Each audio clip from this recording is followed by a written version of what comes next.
Hello, हाय, नमस्कार। मैं हूँ डॉक्टर मणि मुद्गल, यतिका हेल्थ केयर क्लिनिक जयपुर से। आज हम बात करते हैं जनरली, आज हम एक टॉपिक पे बात करते हैं। वो टॉपिक है हेयर फॉलिंग। तो आज मैं हेयर फॉलिंग के बारे में पहले आपको ये बताऊंगी कि किस वजह से हो सकता है, क्या क्या कारण हो सकते हैं, क्या डाइट लेनी चाहिए, और अगर इससे भी सुधार नहीं आ रहा है तो फिर हमें क्या ट्रीटमेंट लेना चाहिए। हेयर फॉलिंग पहले, आज से 5 साल पहले सिर्फ ये सुनने में आता था, अरे किसी भी महिला के अंदर हेयर फॉलिंग हो रही है, किसी फीमेल के अंदर, किसी गर्ल के अंदर। बट अब मेल्स पे भी ये कंप्लेन आने लगी है कि मेल फीमेल दोनों में ही हेयर फॉलिंग हो रहा है।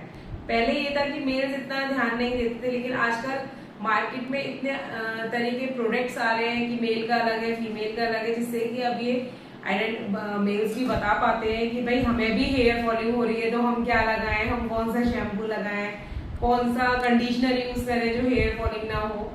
तो आज अपन यही जनरली बात करते हैं कि हेयर फॉलिंग क्या है, कैसे होती है। देखिए, जनरली अगर एक दिन में 30 से 50 बाल पूरे दिन में हेयर कॉम्ब करते हुए निकलते हैं तो ये एक आज की इनऑर्गेनिक लाइफ स्टाइल के अकॉर्डिंग देखा जाए तो नॉर्मल है। बट अगर इससे ज्यादा बाल अगर निकल रहे हैं तो वो एक परेशानी का विषय है। कभी कभी क्या होता है, जैसे पॉल्यूशन की वजह से तो 30 से 50 बाल नॉर्मल रहते हैं पूरे दिन के, कि नहा रहे हैं तो हल्का सा झड़ गया, हेयर कॉम्ब करते समय निकल गया, या आपने हेयर्स को थोड़ा सा फ्री करने के लिए वो अपने हाथों को फिंगर कर डाला है तो उसमें आ गया। तो वो पॉल्यूशन वगैरह की वजह से देखा जाए, या हल्का फुल्का डैंड्रफ है तो 30 to 50 हेयर्स नॉर्मल है पर डे, बट इससे ज्यादा नहीं होना चाहिए। अब बात करेंगे कि क्या सही तरीका है हेयर वॉश करने का, क्या कारण है। देखिए, कारण बहुत सारे हो सकते हैं।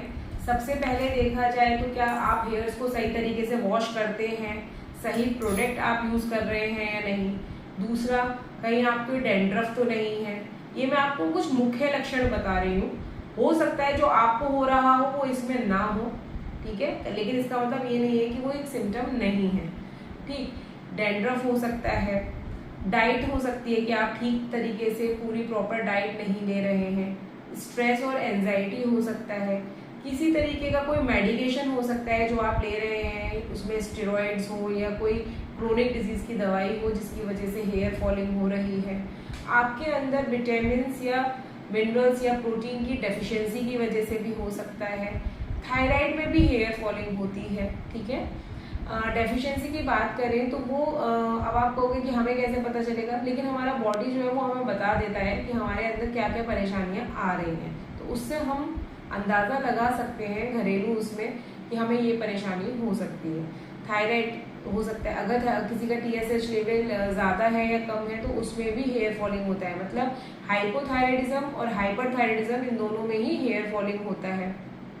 ठीक, 8 नंबर पे आता है कि कहीं ऐसा तो नहीं है कि आप गलत तरीके के गलत प्रोडक्ट यूज कर रहे हैं। आप वॉश हेयर सही कर रहे हो लेकिन आपके प्रोडक्ट्स गलत हैं। फॉर एग्जाम्पल, जो भी आप shampoo, conditioner, oil, hair mask या सीरम कुछ यूज कर रहे हैं तो वो आपको सूट कर रहा है या नहीं, उस चीज का भी उसमें पता चलेगा कि कहीं ज्यादा केमिकल्स की लगाने की वजह से तो कहीं आपकी हेयर फॉलिंग नहीं आ रही है।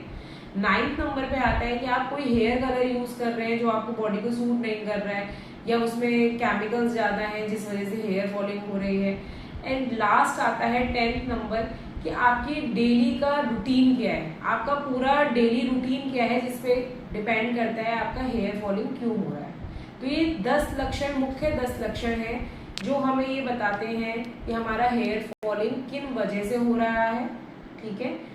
अब मैं आपको बताऊंगी राइट वे क्या है किसी भी हेयर को कॉम्ब करने का और उसको वॉश करने का। हेयर कॉम्ब करने के लिए सही तरीका क्या होता है। बहुत से लोग क्या करते हैं, जैसे हेयर वॉश किया, हेयर वॉश करने के बाद यहाँ ऊपर स्कैल्प से लेके ही नीचे तक कॉम्ब लेके आते हैं। ये गलत है, हमें ऊपर से लेके नीचे तक नहीं आना है, ठीक है। करने के बाद जो सबसे पहली बार हम कॉम्ब करते हैं, जैसे आज आपने हेयर वॉश करा, सबसे पहले तो एकदम गीले बालों में हेयर कॉम्ब नहीं करना है।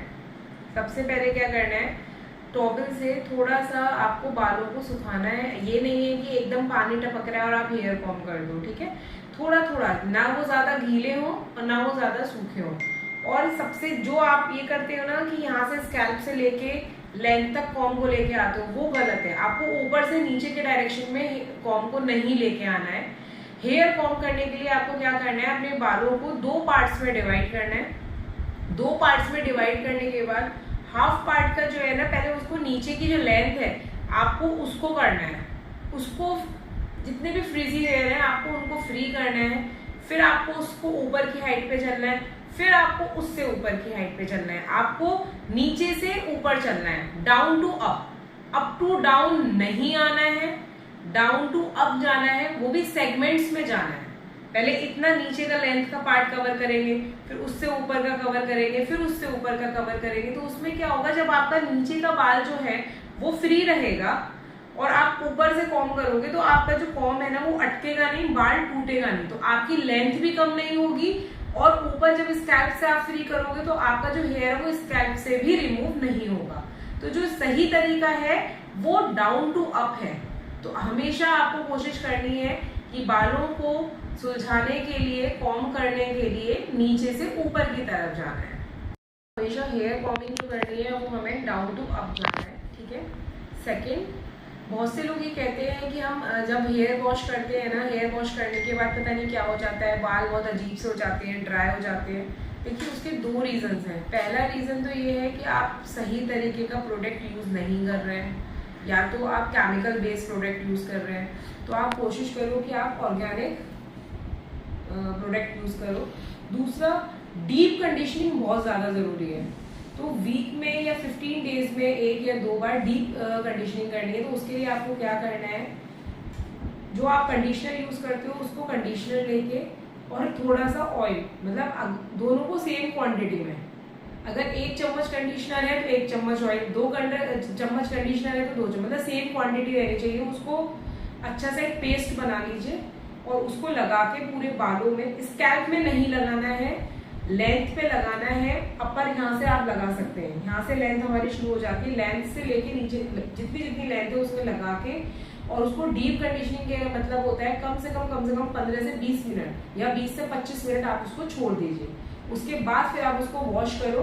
आप 15 दिन में 2 बार भी अगर आपने ऐसा कर लिया ना, आपके बाल बहुत स्मूथ हो जाएंगे, ऐसा लगेगा जैसे आपने कुछ स्मूथनिंग या केराटिन वगैरह कराया। सही प्रोडक्ट का चयन करना बहुत ज्यादा जरूरी है। उसके लिए आपको क्या करना है, ऑर्गेनिक प्रोडक्ट्स पे जाना है। बालों में डैंड्रफ नहीं रहना चाहिए।